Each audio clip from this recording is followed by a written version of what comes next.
Hi, my name is Emily Riley. I'm a Master Food Preserver Trainer for Oregon State University Extension Service. Today, we're canning in the kitchen of Tillamook County Extension Office. And my name is Amanda Gladix. I'm an Extension faculty member with Oregon Sea Grant and Oregon State University Extension Service as well. And together, we're going to demonstrate how to home can Oregon albacore tuna loins.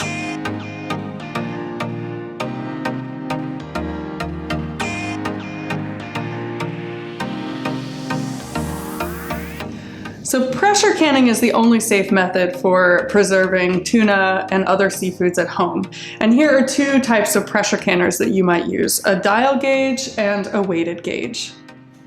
You can find step-by-step instructions in the Pacific Northwest publication Canning Seafood and in the OSU fact sheet Canning Tuna. This one looking at? You may can tuna that is fresh or previously frozen. For instructions on freezing seafood for later canning, see the publication Home Freezing of Seafood.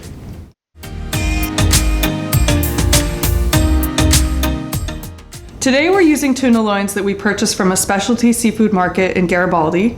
This tuna was brought in fresh and loined out in advance, so it's ready for us to use. We're really lucky here in Oregon. We have over 300 family-run vessels that are bringing this really amazing fish into our docks, 13 ports up and down the Oregon coast.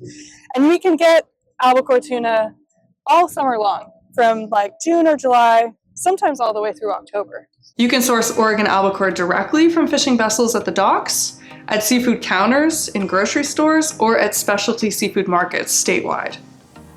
The Oregon Albacore website lists boats and contact information, updated every year before the albacore season. It's always smart to call ahead to confirm availability. You can also explore Discover West Coast Seafood to learn about other regional seafood and where to find it. Let's get started! Always begin with a canner in good condition. Be sure to replace worn gaskets or overpressure plugs. If you're using a dial gauge, have it tested annually. You can contact your local OSU Extension office to schedule an appointment. Begin by filling the bottom of the canner with 4 to 5 inches of water. Then add 4 tablespoons of white vinegar and set aside. Next, check jars for cracks or chips and examine the screw bands for rust or dents. Wash the jars, lids, and rings in soapy hot water and rinse well.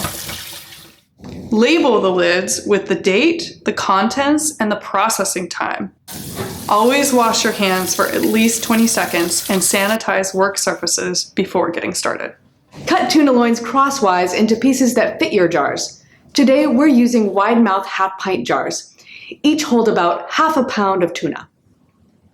Pack tuna into jars, pressing gently, and leave 1 inch of headspace between the top of the tuna and the lid. Do not add liquid or oil. Salt or dried spices are optional. Wipe brims clean with a paper towel dipped in vinegar. Place lids and rings on your jars, and then screw on fingertip tight. Arrange jars in the canner so steam can freely circulate around each one. If you're stacking the jars, separate the layers with a rack. Secure the lid on the canner tightly so steam can't escape.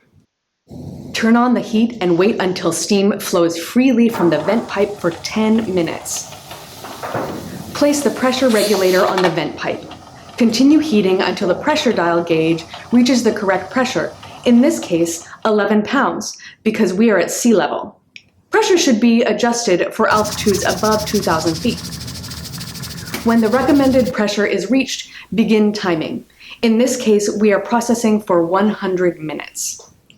If both half pints and pints are in the same canner, always use the longer processing time. Adjust the heat to maintain steady pressure.